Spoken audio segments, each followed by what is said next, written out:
Jamani, hakuna watu wanaovaa vibaya kwenye ibada kama watu ambao wanaenda na kusema kwani nini? Mungu anaangalia roho tu. Ndio hivyo. Mungu anaangalia kila kitu.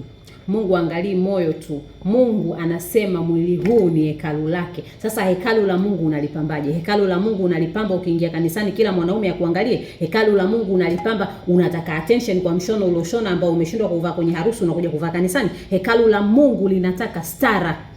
Wewe kama unavaa nguo ambazo hazina stara, wala Mungu haangalii roho, kwa sababu hekalu lake umelichafua. Mwili ni hekalu la Roho Mtakatifu. Maandiko yanasema hivyo. Kama mwili ni hekalu la Roho Mtakatifu, uvae kwa stara nzuri, kwa sababu tunapoenda kanisani, tunapoenda kwenye nyumba za ibada, tunaenda kuabudu na kumcha Mungu. Hatuendi kutengeneza attention. So kama wewe unaenda kanisani for the sake of attention, wewe huendi kumcha Mungu. Wewe unaenda kupeleka ushawishi, unaenda kupeleka dhambi kwa watu wengine kutokana na unavovaa.